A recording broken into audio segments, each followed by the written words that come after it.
So this conjunction in Aquarius, helped by Jupiter, expansive, jovial Jupiter in Gemini, is a very intellectual, mental activities. Yeah. Now here we have all these things going on in Pisces. And here on the Hawaiian Islands, near the Mauna Kea, it's in our family life.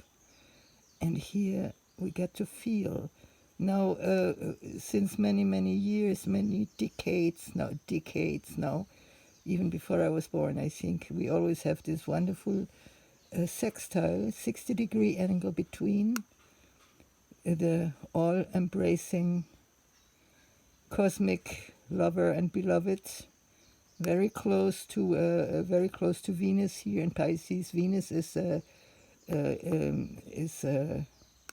not accelerated, something like that. She's she's feeling very, very well in Pisces, and she's very close to her cosmic higher octave, which is Neptune. And Neptune here is very well aspected to all sides, yeah? To all sides is Neptune well aspected. This is very good thing. And then we still have Saturn in Pisces, which makes us think of 12th house themes. 12th house is equivalent with Pisces.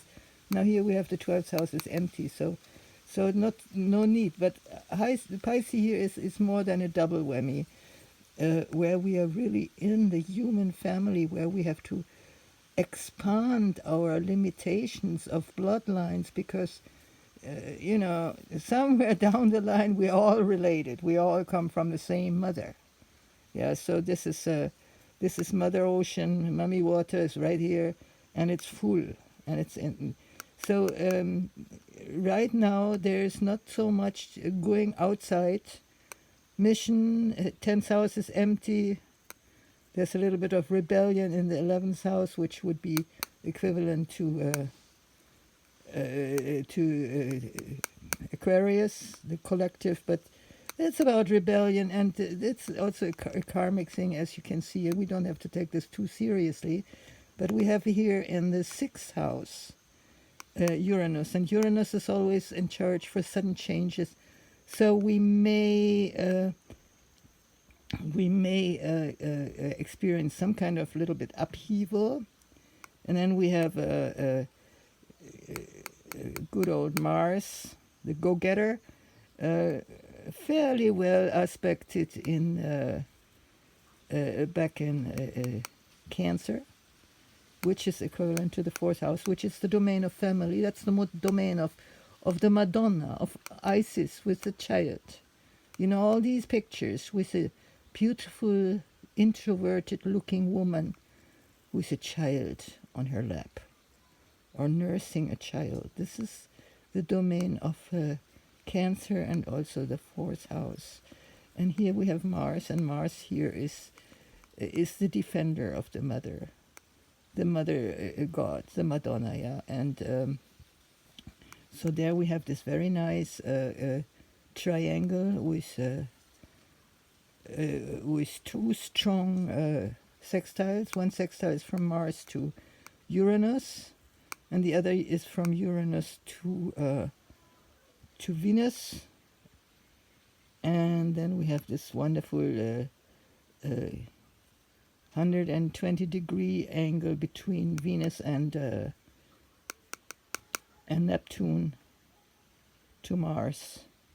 So that means our actions are fueled by love and compassion, and the 8th house is also dealing with inherited money and inherited goods in general. I mean, money mustn't always be money, it can be all kind of things. Beautiful things, beautiful antique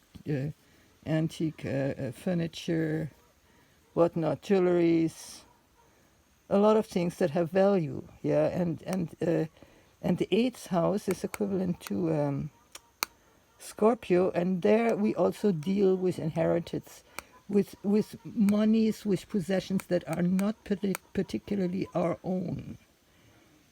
So there is a slight warning of not overdoing anything, not going into the public too much presently. We have not a well aspected Chiron in Aries. This is the first house, and in the fifth house, which is equivalent to Leo here, Leo, and it's about self-expression.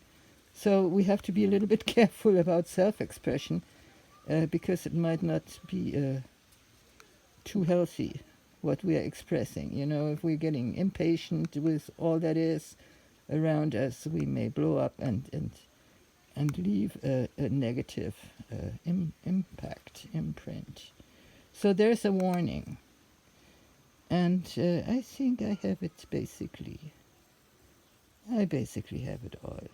So right now we are still working on land back, as always, and land back with a certain reason, not for owning it and selling it again and speculating with it and pouring gasoline and motor oil on it, but to preserve it and to love it and to grow food on it and to treat it kindly and lovingly, just as we want to be treated. Amen.